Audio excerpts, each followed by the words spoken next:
In 2001, Half-Life series writer Mark Laidlaw began a short narrative and gameplay experiment that is inspired by Half-Life 1's tutorial, Hazard Course.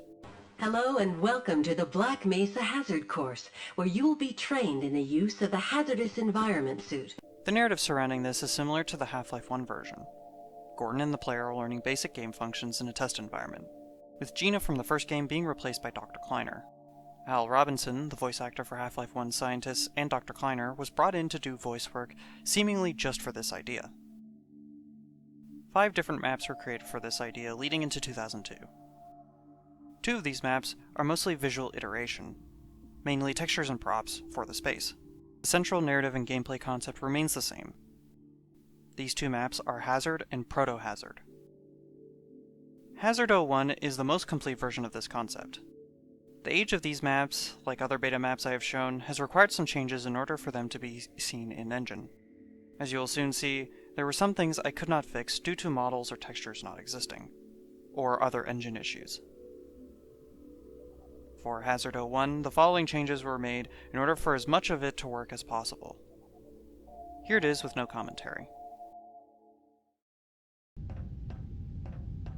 Go ahead, Dr. Freeman.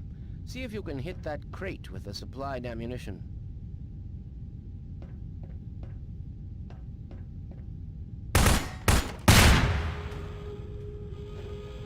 Oh, fie. This is quite unexpected. Wait right where you are, Dr. Freeman. Don't move until I return.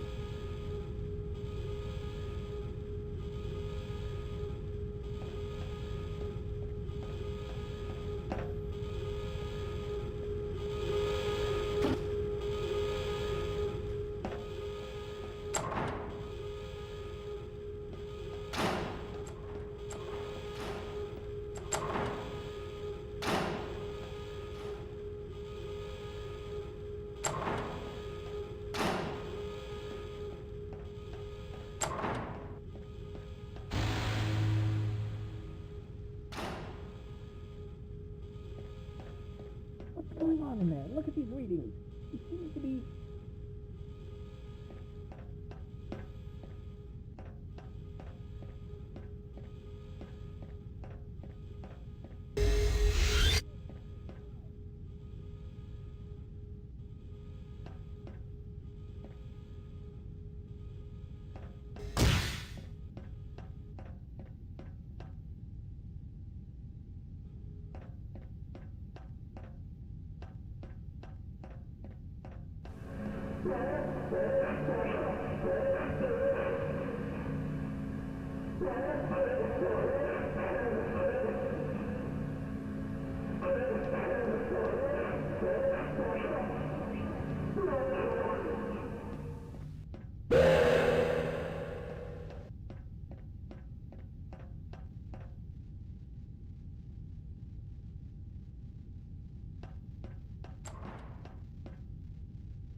Cleverly done, Mr. Freeman, but you're not supposed to be here. As a matter of fact, you're not.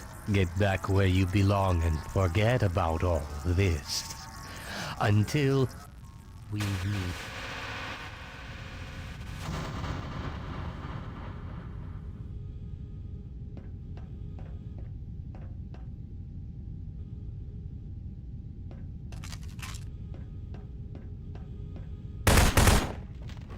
Well, that's just fine.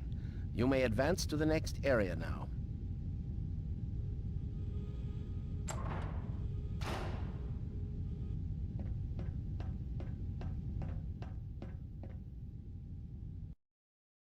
As it is difficult to hear, this is what the whispered dialogue in the map says. What's going on in there? Look at these readings. He seems to be... Where is the subject?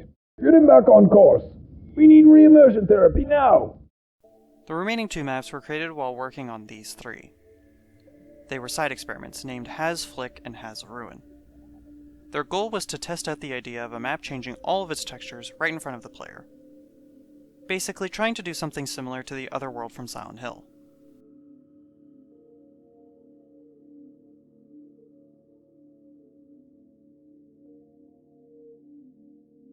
The main difference between the two maps being the level of decay. Although all the scripting remains for the sequences seen in Hazard 01, they were not intended to play in these maps.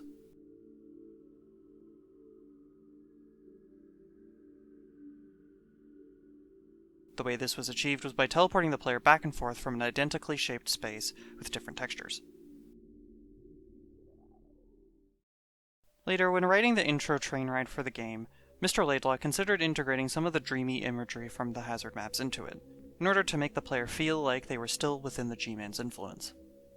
There were even considerations to continue this dream concept later in the game at that time too. All of that information coming from the 2004 version of Half-Life 2 Raising the Bar. In the end, the ideas from the Hazard maps did not make it into retail Half-Life 2, though they would be used as inspiration for a final demo at the Half-Life 2 E3 2003 presentation.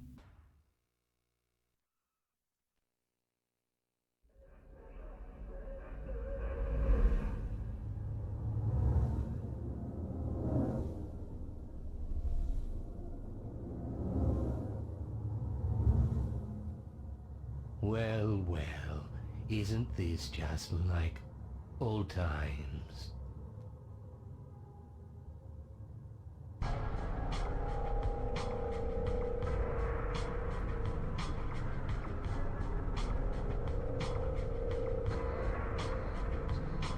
Here's a behind-the-scenes look at that demo in Hammer. The way it was achieved was by creating a long hallway with the camera pushing in towards a still G-Man. The images that aren't the Hydra are then called in incrementally from a separate space.